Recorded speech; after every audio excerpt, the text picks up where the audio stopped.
El aire del barrio de Analco, en Puebla, se aferraba a los vivos como un sudario tibio y pesado.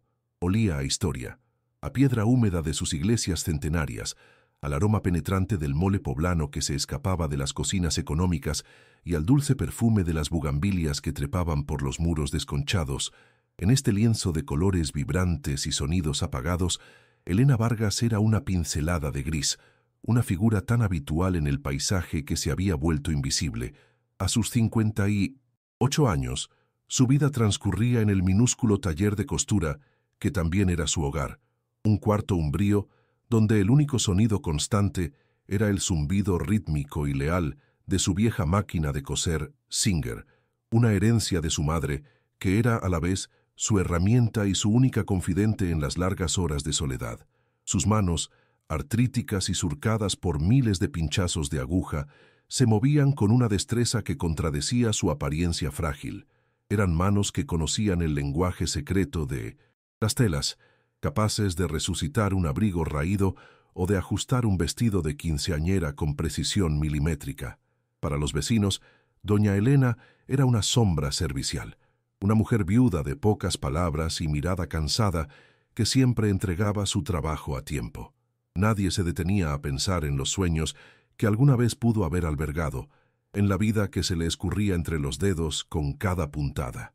Su existencia era un tapiz monótono, tejido con los hilos de la rutina y la resignación, una vida dedicada a remendar lo ajeno, mientras la suya se deshilachaba en silencio, puntada a puntada, día tras día.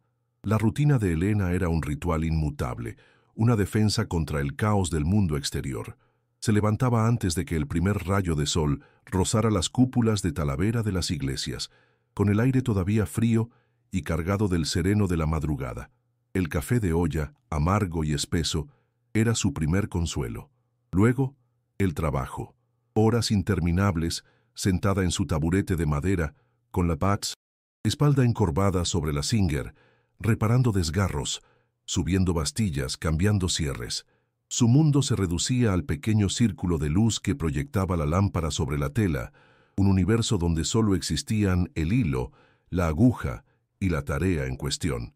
Comía sola, casi siempre lo mismo, escuchando las noticias en una radio vieja que siseaba más de lo que hablaba. Era una vida de subsistencia, no de placer, una existencia medida en metros de tela y carretes de hilo.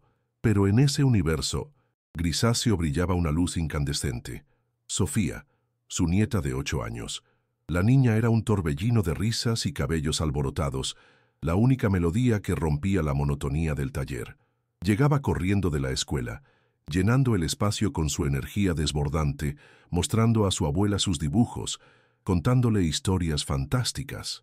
Para Elena, Sofía no era solo su nieta, era el ancla que la mantenía a flote en un mar de deudas y soledad, la reencarnación de la esperanza que creía haber perdido para siempre.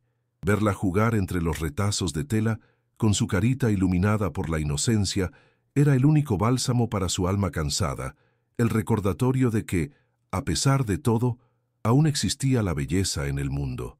El amor que sentía por ella era una fuerza primitiva, un instinto feroz y protector.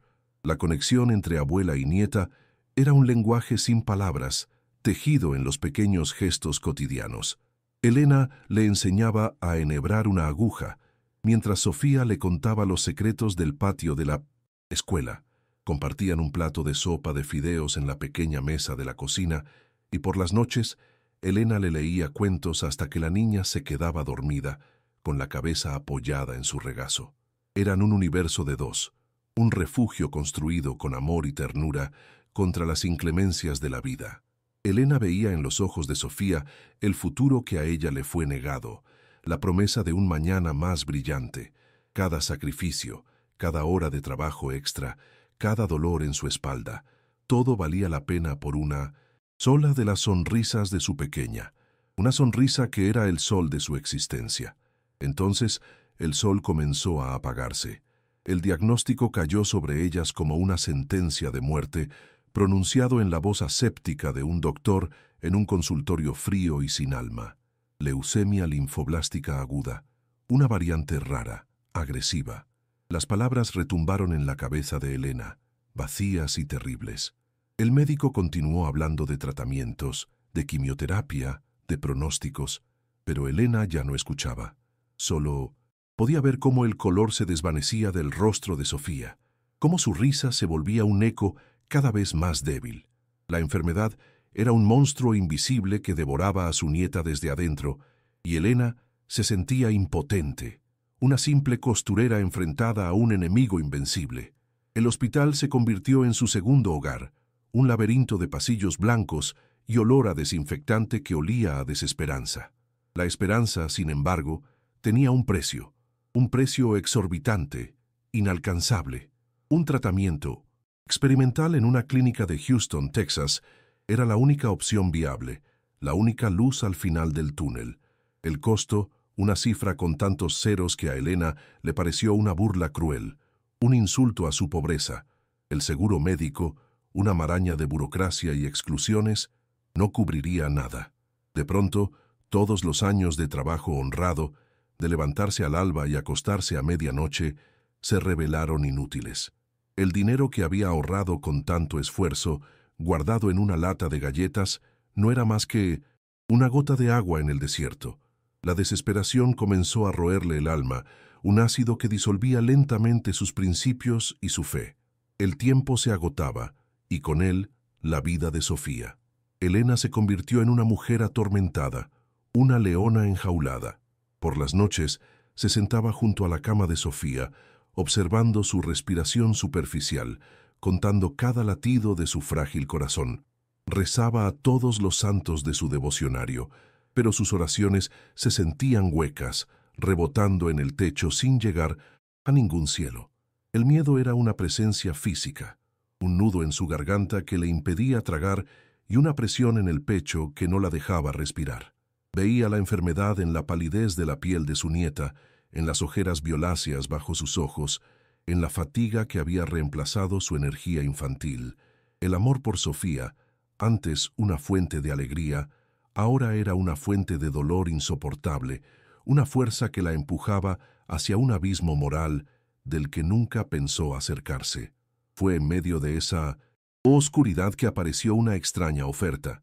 Un antiguo contacto de una maquiladora donde había trabajado años atrás la llamó. Le habló de un trabajo especial, discreto y muy bien pagado. No dio muchos detalles, solo que necesitaban a alguien con sus habilidades, alguien meticuloso y sobre todo silencioso. La paga era varias veces superior a lo que ganaba en un mes. La necesidad de Elena era un animal hambriento y voraz que silenció la voz de la prudencia. Aceptó sin hacer demasiadas preguntas, aferrándose a esa oportunidad como un náufrago a una tabla en medio de la tormenta, sintiendo una mezcla de alivio y un oscuro presentimiento que decidió ignorar. Cualquier cosa era mejor que quedarse de brazos cruzados viendo a su nieta morir. El lugar de la reunión era una bodega anónima en las afueras de la ciudad, un gigante de concreto que olía a polvo y a óxido. Allí conoció a un hombre al que todos llamaban el Silencioso. Era alto, de complexión robusta, con un rostro impasible que parecía tallado en piedra. No hablaba, solo observaba con unos ojos negros y fríos que parecían capaces de leer el alma. Se comunicaba con gestos, con leves inclinaciones de cabeza. Fue él quien le mostró el trabajo. Chalecos de cuero carísimo y maletas de viaje de diseñador. Su tarea era simple en apariencia, pero requería de toda su maestría. Coser compartimentos secretos, bolsillos ocultos tan perfectamente integrados en el diseño que resultaran absolutamente indetectables. El silencioso la observó trabajar durante un rato, asintió una sola vez y se fue. Elena se sumergió en la tarea con la profesionalidad de siempre. El cuero era suave y olía a lujo, un material que sus manos rara vez habían tenido la oportunidad de tocar. Trabajaba con una concentración absoluta.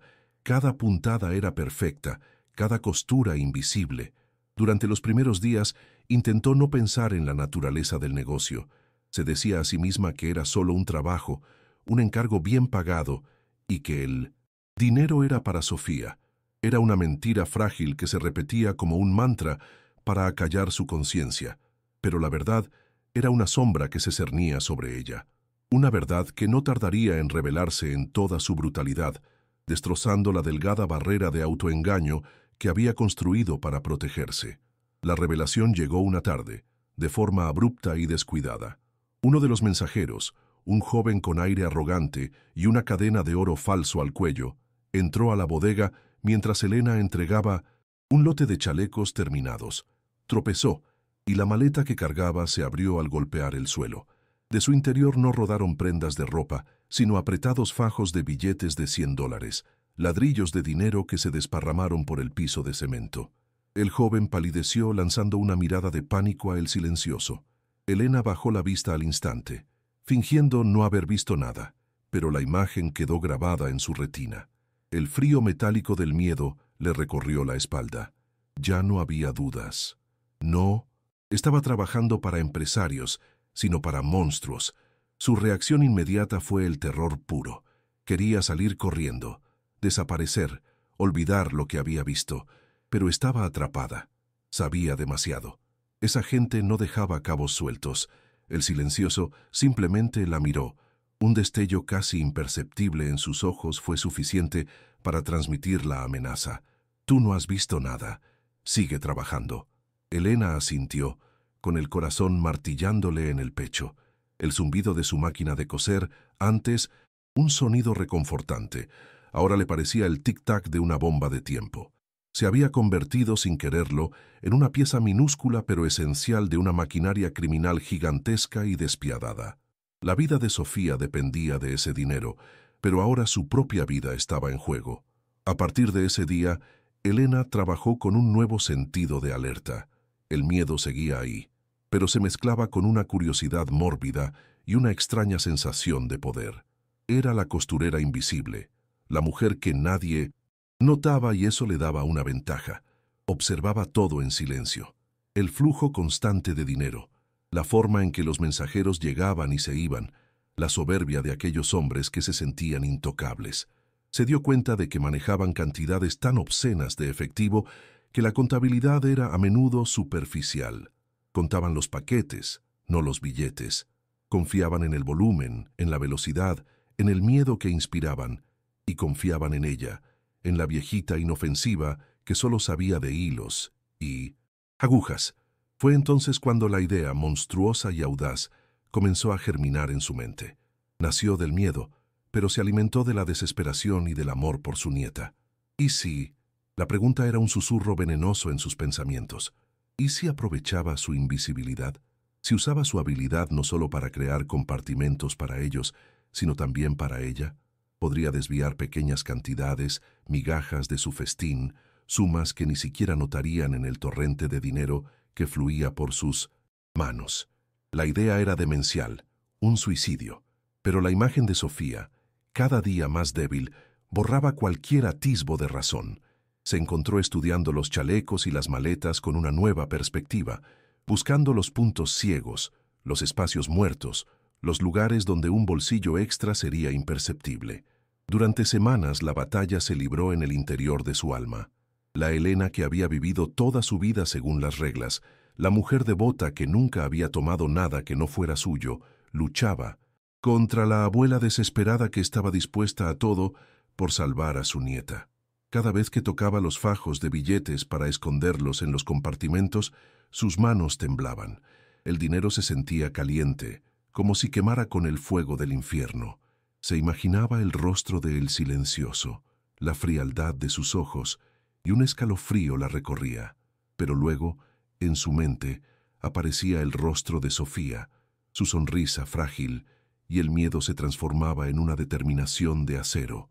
Su moralidad, antes una fortaleza inexpugnable, se desmoronaba ladrillo a ladrillo bajo el asedio implacable del amor y la muerte. La llamada del hospital fue el golpe de gracia. La voz del doctor sonaba cansada, compasiva. «Doña Elena, el tiempo se agota. La quimioterapia ya no está funcionando como esperábamos. Si vamos a intentar el tratamiento de Houston, tiene que ser ahora. Hablamos de semanas, quizá un mes». Cada palabra fue un martillazo en el ataúd de su conciencia. Se acabó el tiempo para las dudas, para los dilemas morales. La vida le presentaba una elección brutal, la integridad o la vida de Sofía, Y para Elena, esa nunca fue realmente una elección. La vida de su nieta era lo único que importaba, el único mandamiento que no estaba dispuesta a quebrantar. Esa noche, la decisión se solidificó en su corazón como el acero. Se sentó junto a la cama de Sofía, acariciando su frente febril. La niña dormía un sueño inquieto, ajena a la tormenta que se desataba en el alma de su abuela. Elena le susurró una promesa al oído, un voto sagrado hecho en el silencio de la noche. Voy a salvarte, mi niña, te lo juro. No me importa cómo, no me importa lo que tenga que hacer. Tú vas a vivir. En ese momento, la costurera temerosa de Dios murió y nació una mujer que estaba dispuesta a hacer un pacto con el diablo.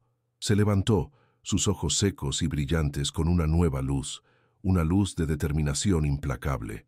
El miedo no había desaparecido, pero ahora estaba a su servicio, convertido en el combustible de su audaz y peligroso plan. Al día siguiente, en la bodega, sus manos ya no temblaban. Se movían con la precisión de un cirujano, con una frialdad que la sorprendió a ella misma. Mientras trabajaba en un nuevo chaleco de cuero, su mente era un mapa de su plan.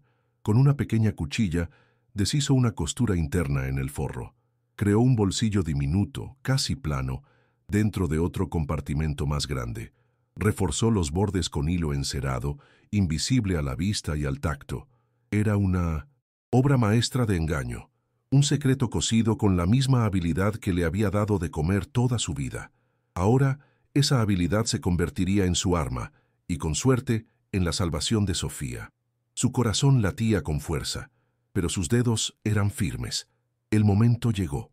Mientras guardaba los paquetes de dinero en el chaleco, sus dedos ágiles como arañas deslizaron 2 billetes de $100 del fajo y los introdujeron en el compartimento secreto que acababa de crear. Fue un movimiento rápido, casi instintivo. Luego cerró el compartimento principal y terminó su trabajo.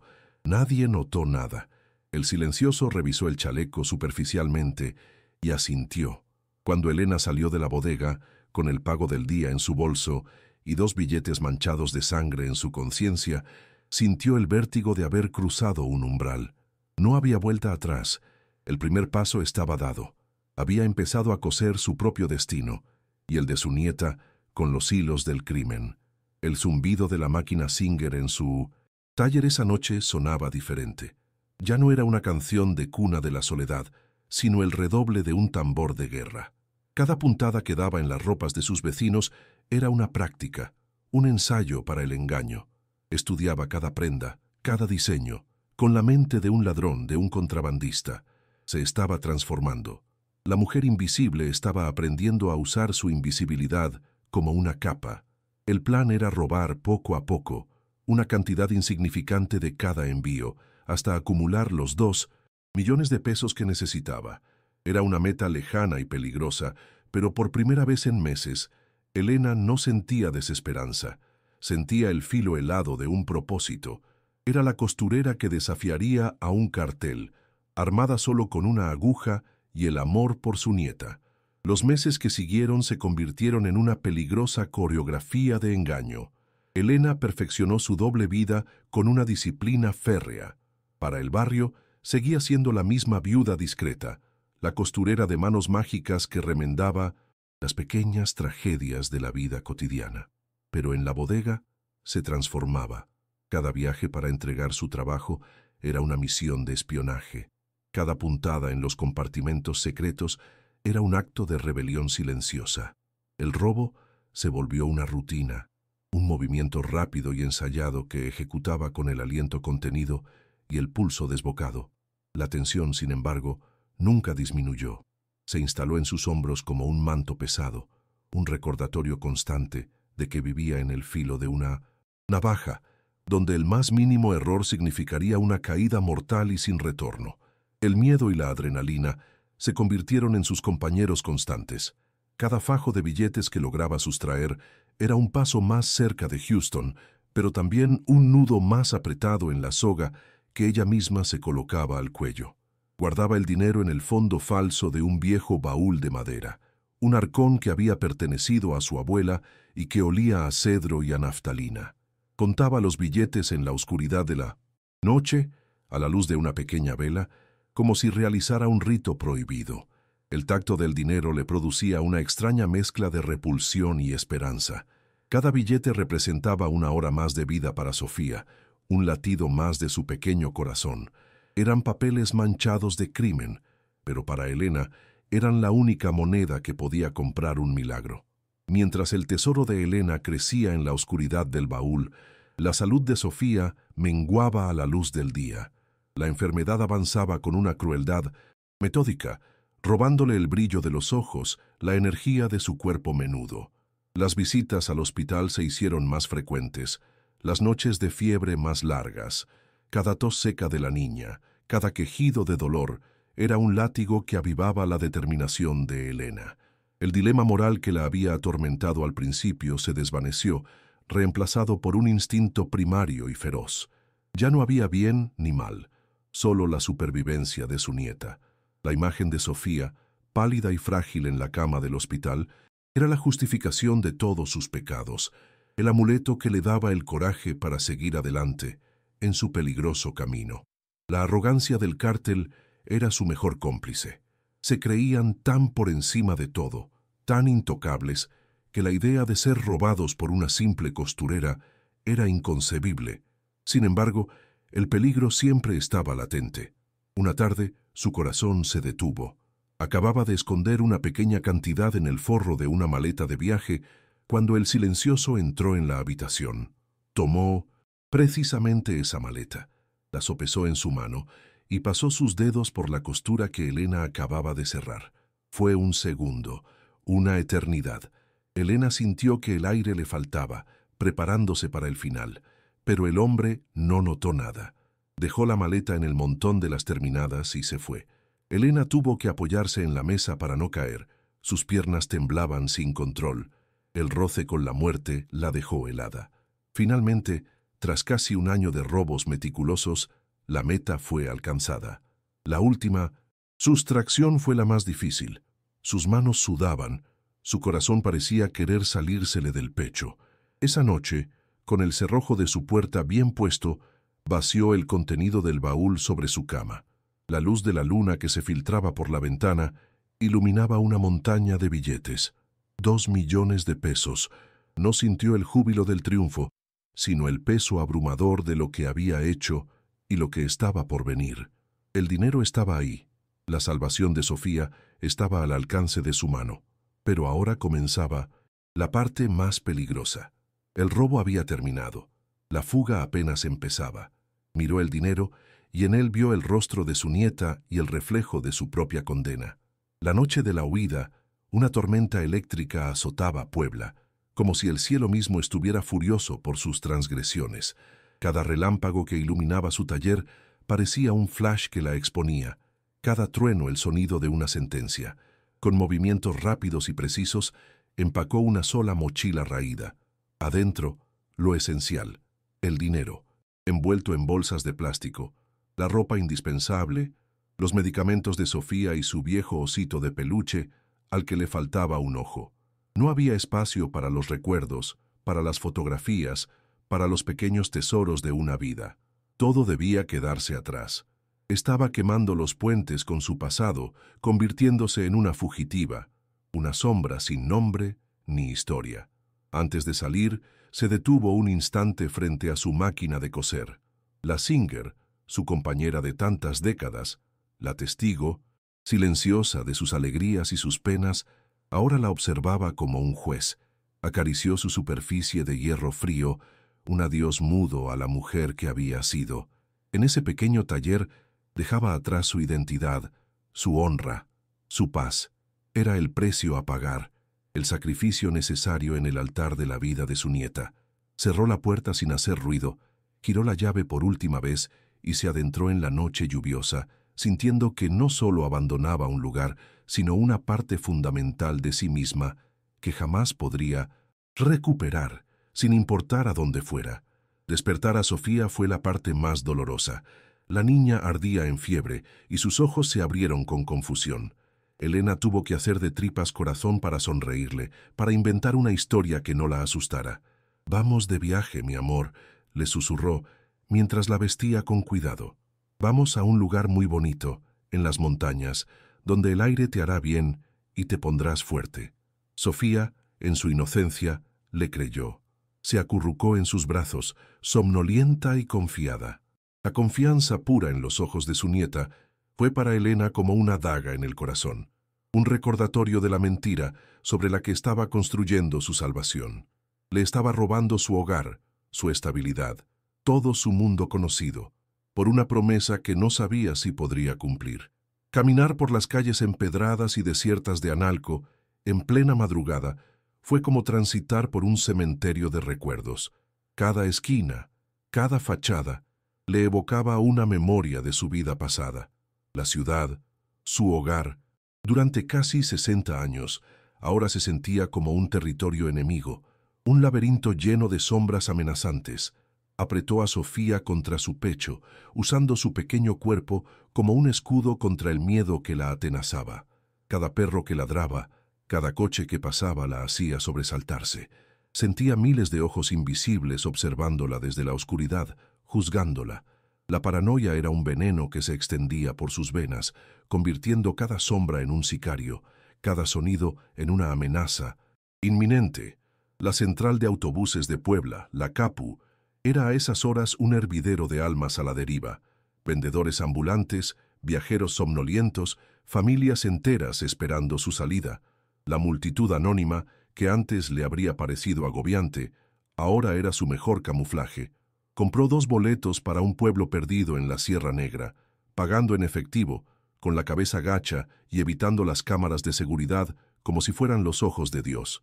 Se movió con la agilidad de un fantasma, una anciana y su nieta enferma, 2 figuras tan comunes en el paisaje de México que nadie les prestó la más mínima atención. Y en esa invisibilidad, que durante tanto tiempo había sido su condena, encontró su única protección. Cuando finalmente subió al autobús, buscó un asiento al fondo, junto a la ventana.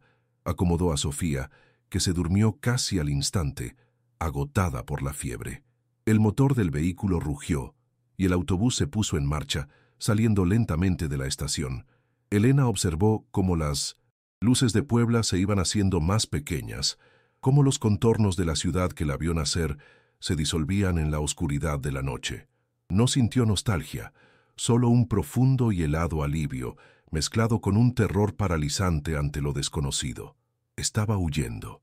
Había logrado el primer paso, pero sabía que sus perseguidores no tardarían en despertar, y que su ventaja era efímera, tan frágil como el cristal. Mientras Elena se adentraba en la noche, en la bodega del cártel, el día comenzaba con una desagradable sorpresa. No fue un descubrimiento dramático, sino algo mucho más frío y corporativo. Un nuevo contador, enviado por el jefe regional para una auditoría sorpresa, revisaba los libros con una eficiencia desapasionada. Sus dedos se movían con rapidez sobre la calculadora. Sus ojos no se perdían un solo detalle. Fue él quien notó la anomalía. No era un gran desfalco, sino una fuga constante, una pequeña sangría de dinero que se repetía en casi todas las remesas. Eran cantidades que podían pasar por errores de conteo, pero su consistencia a lo largo de los meses delataba un patrón. No era un error, era un robo. El contador, un hombre que valoraba más los números que la vida humana, no mostró emoción alguna. Simplemente levantó el teléfono e informó de la discrepancia. La noticia subió por la cadena de mando con la velocidad de un rayo hasta llegar a oídos del jefe regional. La cantidad, en el gran esquema de sus operaciones, era casi insignificante, un vuelto. Pero el acto en sí era una afrenta intolerable, una grieta en la armadura de su poder, un insulto a su control absoluto. La orden fue tajante y brutal: encontrar la fuente de la fuga y cerrarla, para siempre. Se trataba de sentar un precedente, de recordarles a todos, desde el más alto lugarteniente hasta el más humilde de los trabajadores, que robar al cártel no era un delito, era un suicidio. El silencioso fue convocado. Escuchó el informe sin mover un solo músculo de su rostro pétreo. No hubo gritos ni amenazas. Su ira era un fenómeno mucho más peligroso, una presión que se acumulaba en el interior, un frío polar que emanaba de su presencia. La humillación era personal. Él era el responsable de la operación, y alguien se había burlado de él en sus propias narices. Se encerró en su oficina y comenzó a revisar metódicamente los registros, los videos de seguridad, los perfiles de cada persona que había tenido acceso al dinero. Su mente, analítica y cruel, descartaba sospechosos uno por uno.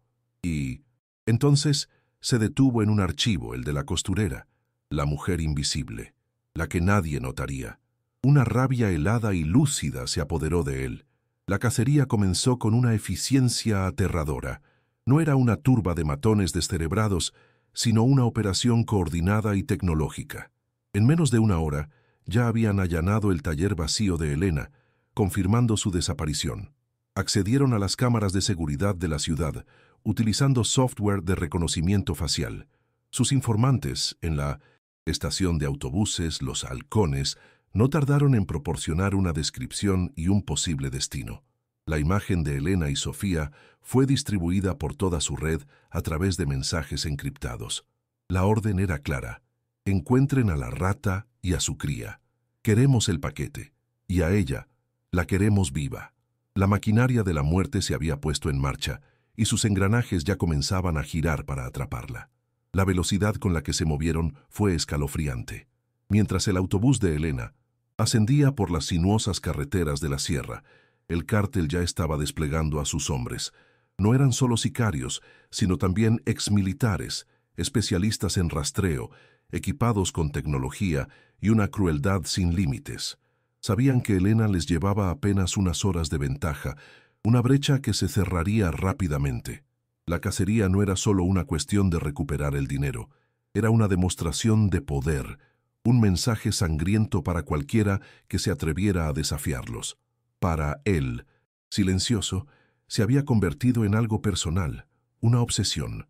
La costurera había herido su orgullo y él se encargaría de descoserle el alma, puntada por puntada. A bordo del autobús, Elena era ajena a la tormenta que se cernía sobre ella, pero su instinto no la dejaba en paz. No podía dormir. Cada par de faros que aparecía en el espejo retrovisor le provocaba un vuelco en el estómago. El vehículo, que debería ser un refugio temporal, se sentía como una trampa de metal rodando hacia la nada. Sofía dormitaba en su regazo, inquieta, su piel ardiendo por la fiebre. Elena le humedecía los labios con un poco de agua, sintiéndose una madre terrible por arrastrarla a esa pesadilla. El paisaje oscuro y montañoso que desfilaba por la ventana, en lugar de prometer un escondite, parecía un laberinto sin salida, un territorio salvaje donde sus perseguidores, de seguro, se moverían con más soltura que ella. De pronto, en la negrura de la carretera, unas luces parpadeantes se hicieron visibles a lo lejos. Un retén. Elena se tensó. No parecía un puesto de la Policía Federal ni del Ejército. Las luces eran extrañas y las siluetas que se movían a su alrededor parecían demasiado agresivas, demasiado informales. Llevaban chalecos oscuros sin insignias claras. Eran ellos. Lo supo con una certeza absoluta y helada que le paralizó la sangre. El corazón le empezó a bombear con una fuerza dolorosa contra las costillas. Habían sido increíblemente rápidos. La habían encontrado. El autobús comenzó a reducir la velocidad, acercándose inexorablemente a la trampa. El pánico amenazó con ahogarla, pero la visión de Sofía durmiendo en sus brazos lo transformó en una lucidez desesperada. Tenía que actuar. No podía dejarse atrapar. Justo antes de llegar al retén, el conductor frenó bruscamente para pasar por uno de los innumerables topes que plagaban las carreteras mexicanas. Fue su oportunidad, la única que tendría. En un instante, tomó la mochila, cargó a Sofía en brazos y, aprovechando que el chófer maldecía por lo bajo, se abalanzó hacia la puerta del autobús, la abrió de un empujón y saltó a la oscuridad sin pensarlo dos veces. Aterrizó mal, raspándose las rodillas, pero el dolor no importaba. Se puso en pie de un salto y corrió, alejándose de la carretera, hundiéndose en la vegetación que bordeaba el camino. Oyó cómo el autobús se detenía en el falso retén, seguido de gritos ahogados y el sonido de gente siendo obligada a bajar. Elena no miró atrás. Se adentró en la espesura del monte, tropezando con raíces y rocas, con las ramas de los árboles arañándole el rostro. El sonido de su propia respiración agitada y los sollozos asustados de Sofía, ahora despierta, eran lo único que escuchaba. El aire frío de la sierra le quemaba los pulmones. Había escapado por los pelos, pero su situación era ahora infinitamente peor. Estaban solas, a mitad de la noche, en medio de la Sierra Negra de Puebla. El frío era un enemigo físico, una presencia húmeda y penetrante que calaba hasta los huesos. Sofía temblaba incontrolablemente, no solo por el miedo, sino por la fiebre que la consumía. Elena la envolvió con su rebozo, tratando inútilmente de darle calor. Estaba desorientada, sin un camino claro, con los sonidos nocturnos del bosque magnificados por el miedo. Había logrado evadir la primera redada, pero a un costo terrible. Ahora no solo huía de los hombres del cártel, huía del hambre, del frío, de la naturaleza salvaje para la que no estaba preparada. La libertad que había buscado se sentía en ese momento como una condena a morir congelada en la inmensidad de la montaña. Las primeras horas en la sierra fueron un descenso al infierno. El frío se les metía en los huesos y la oscuridad era un laberinto sin fin. Con las primeras luces del alba, un sol pálido y acuoso reveló un paisaje tan hermoso como hostil. Estaban en un mundo de árboles milenarios, barrancos profundos y un silencio que solo rompía el viento. Elena estaba al límite de sus fuerzas, con el cuerpo dolorido por la caída y el alma desgarrada por la desesperación. Sofía, envuelta en su rebozo, era un peso frágil y febril en sus brazos. Cada paso era una tortura, y la esperanza se desvanecía con cada bocanada de aire helado que respiraba. Estaba a punto de rendirse, de dejarse caer y esperar el fin, cuando vio algo, un rastro casi imperceptible, una senda de cazadores. Aferrándose a ese último hilo de esperanza, siguió el camino. La senda ascendía por la ladera de la montaña, un camino tortuoso que puso a prueba sus últimas reservas de energía. Después de lo que le pareció una eternidad, el bosque se abrió a un pequeño claro. Allí, acurrucada en un valle oculto, había una diminuta comunidad, no más de una docena de chozas de adobe y madera, de las que ascendían delgadas columnas de humo. Era un lugar que parecía suspendido en el tiempo, un refugio secreto protegido por la inmensidad de la sierra. El olor a leña quemada y a tierra mojada le pareció el perfume más dulce del mundo. Con el último aliento, caminó hacia la aldea tropezando y cayendo de rodillas en el lindero del poblado. Fue entonces cuando un hombre anciano salió a su encuentro. Era don Mateo. Su rostro era un mapa de arrugas profundas, cada una contando una historia de sol, viento y tiempo. Su pelo, largo y blanco como la nieve, caía sobre sus hombros, pero sus ojos, oscuros y penetrantes, poseían una agudeza que desmentía su edad. No la miró con sospecha ni con miedo, sino con una compasión ancestral. Vio más allá de la fugitiva. Vio a una abuela aterida al borde del colapso, protegiendo a una niña enferma. Se acercó a ellas lentamente. Su presencia emanaba una calma que tranquilizó el corazón desbocado de Elena.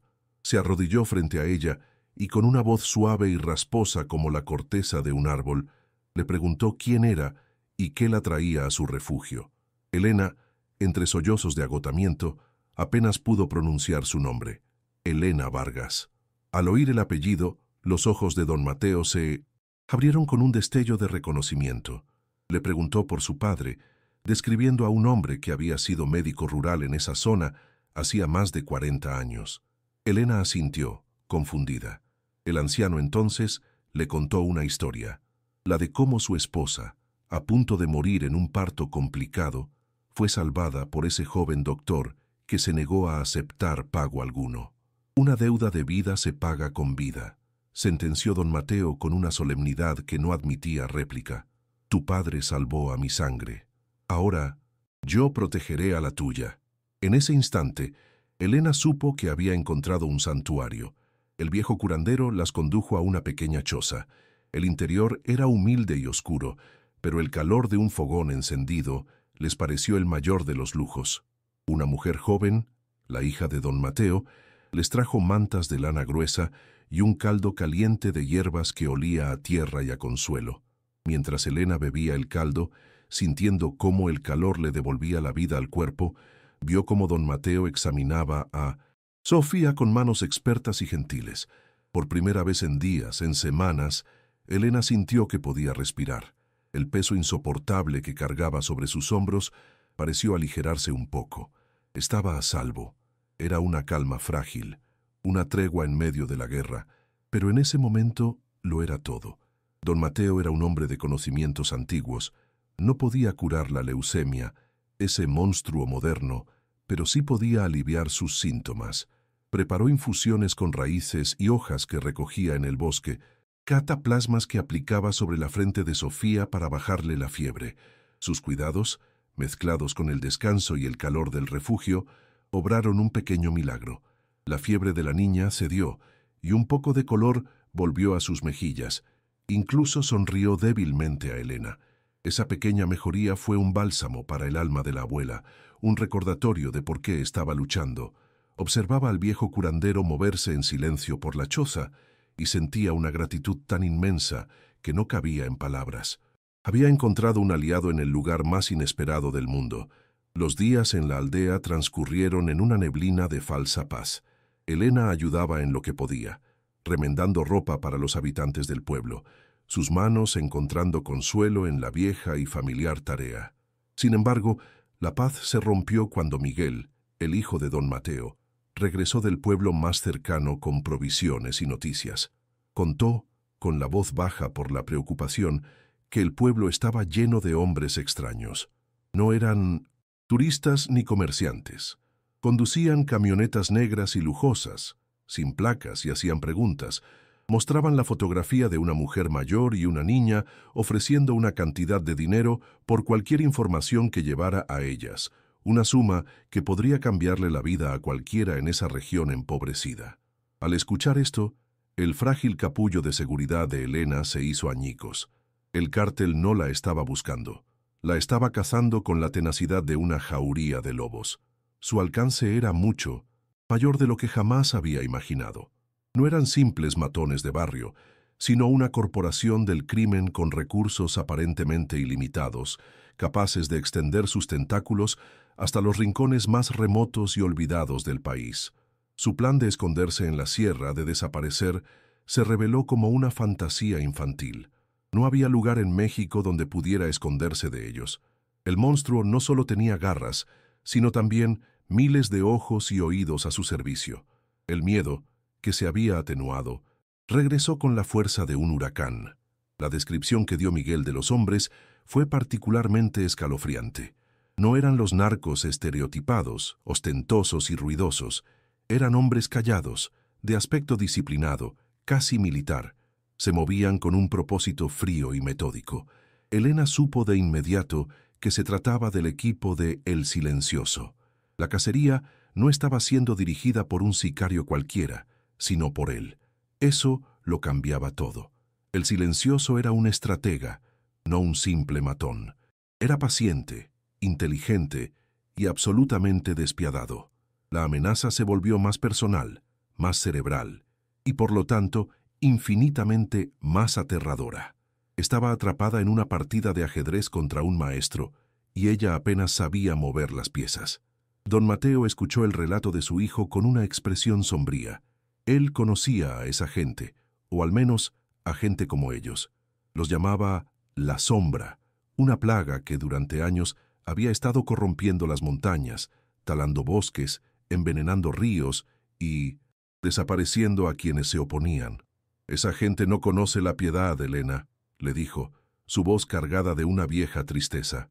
«No se detendrán por nada. Si quieren algo, lo toman. Y si alguien se interpone, lo borran. No puedes razonar con ellos, porque no tienen alma.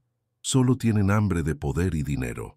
Sus palabras confirmaron los peores temores de Elena. No se enfrentaba a criminales, se enfrentaba a una fuerza de la naturaleza, una fuerza oscura e implacable. La red se cerraba sobre Elena y la pequeña Sofía, y la verdadera pesadilla apenas comenzaba.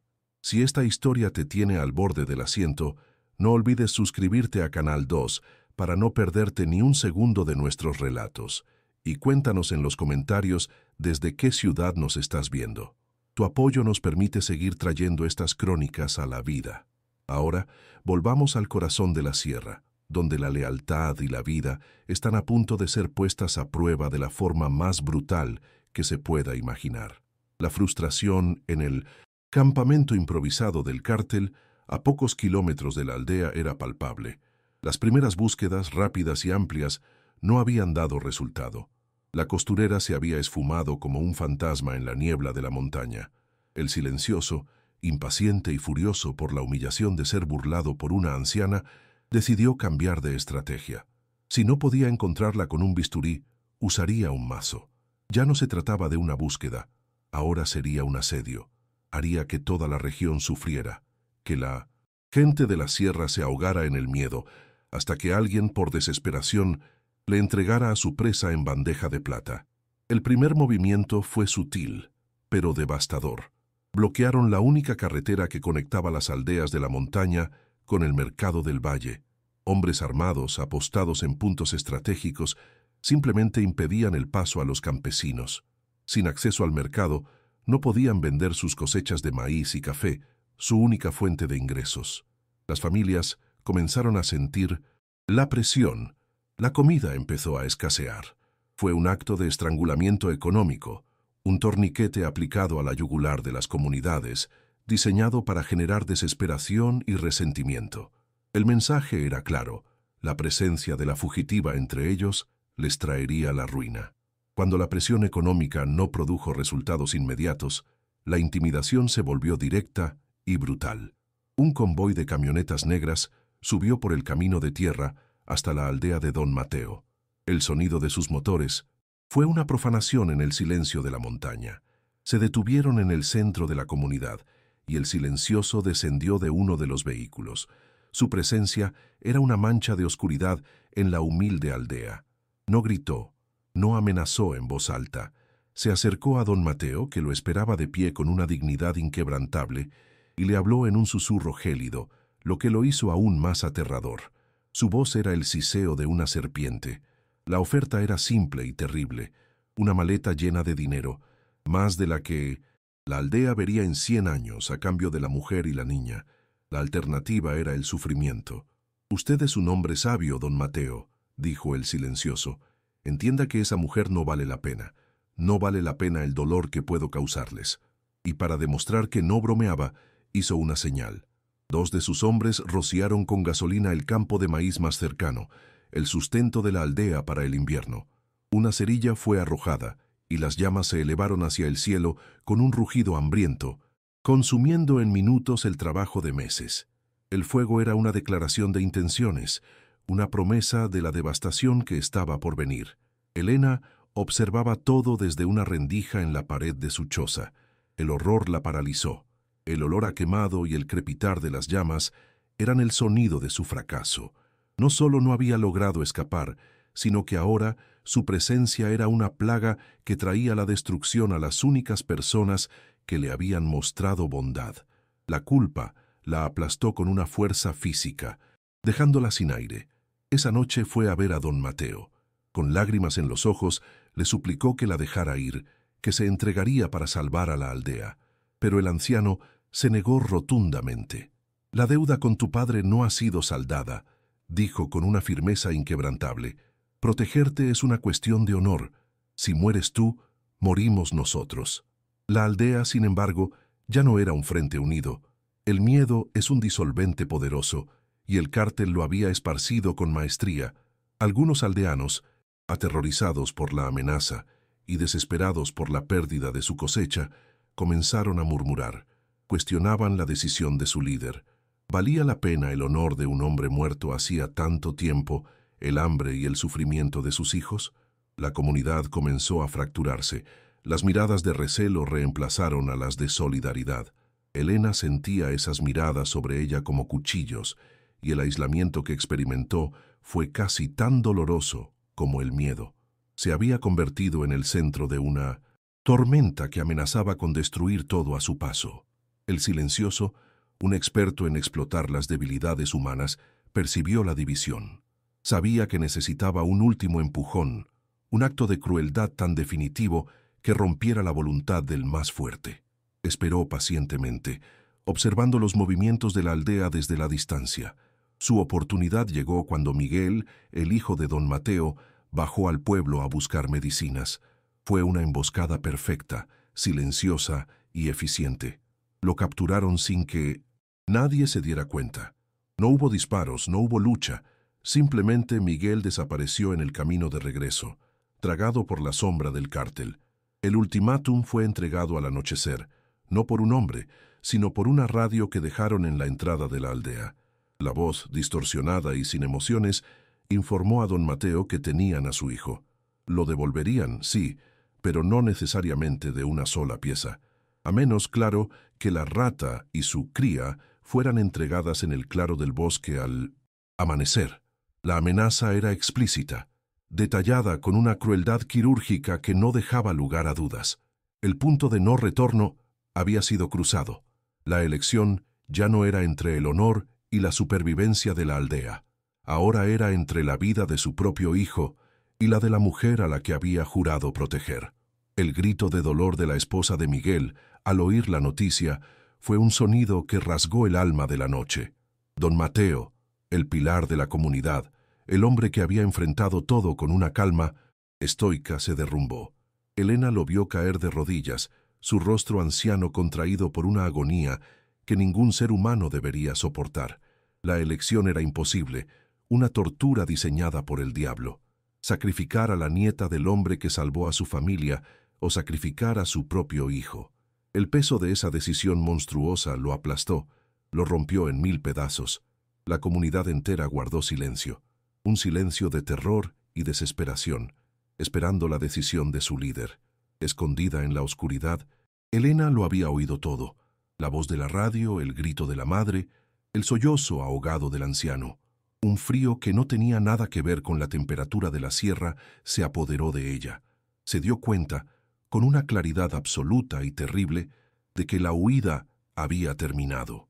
Había intentado correr, esconderse, desaparecer, pero el monstruo la había seguido y ahora estaba devorando a las únicas personas que la habían ayudado. No podía permitir que don Mateo tomara esa decisión. No podía permitir que Miguel muriera por su culpa. El plan de escape había fracasado. Ahora solo quedaba una opción: dejar de ser la presa y, de alguna manera, convertirse en la cazadora. En medio de la devastación de la aldea, con el corazón roto de don Mateo como epicentro del dolor, Elena tomó una decisión. Se acercó al anciano, que seguía arrodillado en el polvo, y le puso una mano en el hombro. «No lo haga», dijo ella, su voz sorprendentemente firme. «No sacrifique a su hijo. Esta es mi lucha. Yo los traje aquí, y yo los voy a sacar». Don Mateo la miró, sus ojos llenos de una agonía sin fondo. Elena continuó: «No voy a entregarme. Voy a enfrentarlos, pero no puedo hacerlo sola. No necesito que pelee. Necesito su sabiduría. Necesito su conocimiento de esta tierra, que es el único aliado que me queda». Al ver la llama de determinación en los ojos de Elena, una chispa se encendió en el alma del viejo curandero. Vio en ella no a una víctima, sino a una guerrera acorralada, y su propio espíritu de lucha, aplastado por el dolor, comenzó a revivir. Asintió lentamente. «Hay un lugar», dijo, su voz recuperando un poco de su antigua fuerza. «Una vieja mina de talco, abandonada hace más de 50 años, cerca de Tehuacán. Es un laberinto de túneles y cavernas, un lugar donde la tierra misma puede ser tu arma. Es fácil entrar, pero casi imposible salir si no conoces sus secretos. La mina, un lugar de oscuridad y polvo, un sepulcro perfecto para una emboscada». Juntos, a la luz de un candil, trazaron un plan desesperado sobre un pedazo de cuero viejo. Era un plan nacido de la astucia de la costurera y la sabiduría ancestral del curandero. Don Mateo traicionaría a Elena. Enviaría un mensaje al cártel a través de un intermediario, revelando su ubicación en la mina de talco. Pero los guiaría a una entrada principal, ancha y vulnerable, mientras que Elena entraría por un viejo respiradero, una grieta en la roca que solo los antiguos mineros conocían. Él le dibujó un mapa de memoria, una red de túneles y pasadizos que se convirtió en su única esperanza de supervivencia. La transformación de Elena era completa. La mujer que temblaba al robar su primer billete había desaparecido. En su lugar, había una estratega fría y calculadora. Su mente, acostumbrada a la precisión milimétrica de los patrones y las costuras, ahora visualizaba el campo de batalla. Pensaba en la oscuridad de la mina como su aliada, en el polvo de talco como un arma para cegar, en las viejas y podridas estructuras de madera como trampas potenciales. No tenía un ejército, pero tenía un cerebro afilado por la desesperación y un conocimiento íntimo del terreno que sus enemigos no poseían. Iba a coser una mortaja para sus perseguidores, utilizando la propia montaña como su hilo y aguja. El plan requería más que solo astucia. Necesitaba una distracción. Usando una pequeña parte del dinero que Elena había logrado conservar, don Mateo envió a un joven de confianza al pueblo más cercano. Su misión era doble. Primero, debía hacer una llamada anónima a la base de la Policía Federal, informando sobre una importante reunión de miembros del cártel en la mina abandonada, una llamada que debía realizarse a una hora específica. Segundo, debía pagar a un grupo de pandilleros locales para que, a esa misma hora, provocaran un alboroto cerca de la entrada principal de la mina. Una pelea, fuegos artificiales, cualquier cosa que generara caos y dividiera la atención de los vigilantes del cártel. Mientras los engranajes del plan se ponían en marcha, Elena se preparaba. No era una preparación física, sino mental. Se despidió de Sofía mientras la niña dormía, dejándole un beso en la frente que era a la vez una bendición y una despedida. Dejó a su nieta al cuidado de la hija de don Mateo, junto con la mayor parte del dinero y las instrucciones para huir si ella no regresaba. Luego se equipó para su batalla. Una linterna, una cantimplora con agua, un cuchillo de cocina afilado y varios metros de alambre, de púas que había arrancado de una vieja cerca. Se vistió con ropas oscuras y se adentró en la noche, caminando hacia la boca del lobo, no como una oveja, sino como la loba que se había visto obligada a ser. La mina de talco era un paisaje fantasmal bajo la luz de una luna pálida. Todo estaba cubierto por una fina capa de polvo blanco que le daba a las rocas y a la maquinaria oxidada una apariencia espectral. El viento soplaba con fuerza, levantando nubes de talco que se arremolinaban como espíritus inquietos. La entrada principal era una boca negra y cavernosa que prometía oscuridad y muerte. Elena, siguiendo el mapa de don Mateo, encontró el respiradero, una estrecha fisura en la ladera de la montaña, y se deslizó hacia las entrañas de la tierra. El aire adentro era frío, pesado y olía a piedra y a olvido. Estaba en posición. Ahora solo quedaba esperar a los monstruos. El convoy del cártel llegó poco después, con la arrogancia de los depredadores que han acorralado a su presa. El silencioso descendió de su vehículo, su rostro impasible pero con un brillo de triunfo cruel en los ojos, creyendo la información de don Mateo y asumiendo que la mujer estaba atrapada y aterrorizada, condujo a su equipo de 6 hombres hacia la entrada principal. Dejaron a 2 vigilantes afuera y se adentraron en la oscuridad, sus potentes linternas cortando la negrura. No sabían que no estaban entrando en una trampa, sino en una tumba que la costurera había diseñado especialmente para ellos. Comenzó el juego del gato y el ratón. Elena, moviéndose con un sigilo que nunca supo que poseía a través de los túneles secundarios, se convirtió en un fantasma. Usaba la extraña acústica de las cavernas a su favor, lanzando piedras en direcciones opuestas para crear ecos que desorientaban a sus perseguidores, haciéndoles creer que estaba en todas partes y en ninguna. El miedo comenzó a apoderarse de los sicarios, hombres acostumbrados a la violencia directa, no a esta guerra psicológica. En la oscuridad total, la presa se había convertido en una cazadora invisible, y la mina era su telaraña. La primera trampa funcionó a la perfección. Elena se había posicionado en una viga superior, justo encima de un pasadizo estrecho, sostenido por puntales de madera podridos. Cuando 2 de los sicarios pasaron por debajo, cortó con su cuchillo un alambre que había tensado previamente. La viga cedió, provocando un derrumbe parcial. No los mató, pero los separó del grupo principal, atrapándolos en una nube de polvo de talco tan densa que no podían ver ni respirar. Sus gritos de pánico y sus disparos al azar solo añadieron más confusión y terror, haciendo que el resto del grupo se pusiera aún más nervioso. Justo en ese momento, como lo había planeado, la distracción comenzó en el exterior. El sonido de cohetes y gritos resonó desde la entrada, llegando distorsionado hasta el interior de la mina. Los vigilantes de afuera estarían ocupados, y los de adentro ahora estaban divididos entre una amenaza invisible adentro y un caos audible afuera. El silencioso, enfurecido por la incompetencia de sus hombres y por la astucia de su presa, ordenó a los dos que le quedaban que avanzaran, empujados por una rabia ciega. Estaba perdiendo el control y eso lo hacía más peligroso, pero también más predecible. El enfrentamiento final tuvo lugar en una vasta caverna central, un cementerio de maquinaria minera oxidada. La tormenta de polvo del exterior ahora soplaba con furia a través de los túneles, creando un torbellino blanco y cegador dentro de la caverna. Fue allí donde Elena se rebeló. No fue un tiroteo, sino una batalla desesperada de ingenio contra fuerza bruta. Elena utilizó cada pieza de maquinaria como cobertura, moviéndose entre las sombras, mientras el silencioso y sus hombres disparaban a ciegas contra los ecos y las siluetas fantasmales. Ella era un espectro de polvo y venganza, siempre un paso por delante de ellos. En la confusión, logró aislar a el silencioso.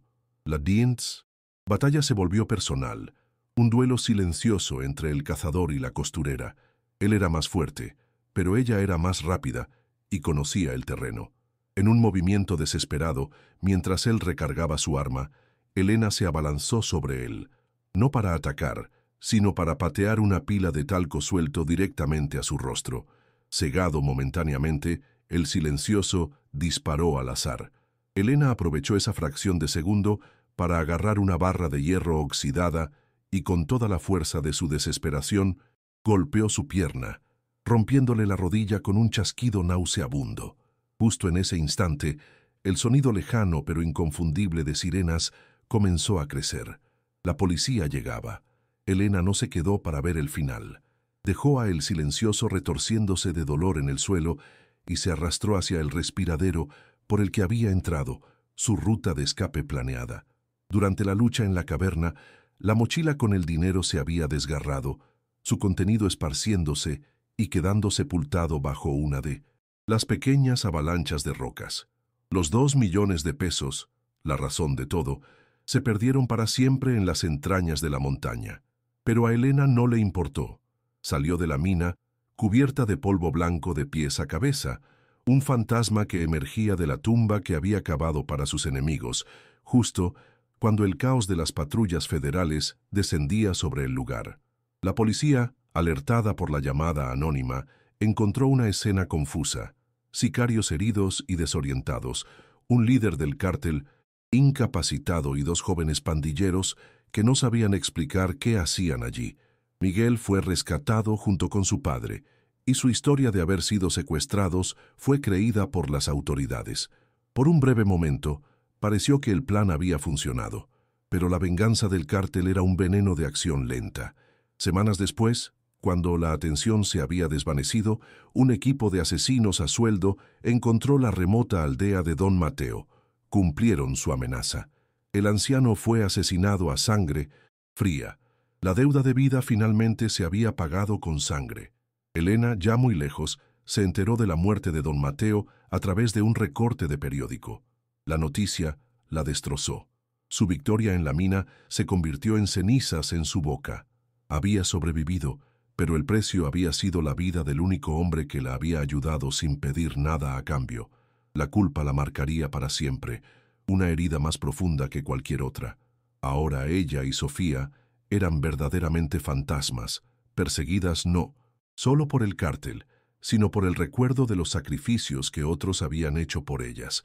Con el poco dinero que le había dejado a la hija de Don Mateo, huyeron aún más al sur, buscando un lugar donde ahogar sus recuerdos en el anonimato. Pasan los años. Nos encontramos en un pequeño pueblo costero en Oaxaca, un lugar donde el sol es implacable y el tiempo parece moverse más despacio. En una modesta casa de paredes encaladas, una mujer mayor, de mirada triste y manos todavía ágiles, trabaja en una máquina de coser. Es Elena. Su rostro está surcado por arrugas que no son solo de la edad, sino del dolor y el recuerdo. Sigue siendo una costurera. Es lo único que le queda de la mujer que fue, un eco de su vida anterior en un presente prestado y frágil. Una joven de 16 años, vibrante y llena de vida, entra en la habitación con una sonrisa que ilumina el lugar. Es Sofía. Está sana. Su risa es la prueba de que, a pesar de todo, la misión de Elena se cumplió. De alguna manera, con el dinero que quedó con la ayuda de alguna organización o un milagro silencioso, el tratamiento se consiguió. La motivación central de Elena, la fuerza que la impulsó a desafiar al mismo infierno, fue satisfecha. Sofía vivirá. Y en el gran balance de la vida de Elena, esa es la única victoria que realmente cuenta. Pero la paz es una ilusión. Viven con nombres falsos, siempre alertas, siempre listas para huir de nuevo. Elena nunca duerme una noche entera. Cada camioneta negra que pasa, cada desconocido que mira demasiado tiempo, es una amenaza potencial. Ganó la vida de su nieta, pero perdió la suya. Perdió su hogar, su nombre, su pasado y, sobre todo, su inocencia. Es un fantasma habitado por los fantasmas de aquellos que se cruzaron en su camino. Una mujer que sobrevivió a la guerra, pero que nunca podrá escapar del campo de batalla que lleva dentro de su memoria. Y en Puebla, en las callejuelas del barrio de Analco, la historia de Elena Vargas se ha disuelto en el tiempo, transformándose en una leyenda susurrada. Los viejos en las cantinas a veces cuentan el cuento de la costurera silenciosa, la mujer invisible que se atrevió a robarle al diablo. Dicen que con una aguja y un hilo descosió los bolsillos del infierno y luego desapareció en la sierra como un espíritu del viento. Nadie sabe si es verdad, pero la leyenda perdura, un recordatorio de que a veces las almas más calladas son las que esconden las voluntades más indomables. La crónica de la mujer que cosió su propio destino y se convirtió en un fantasma.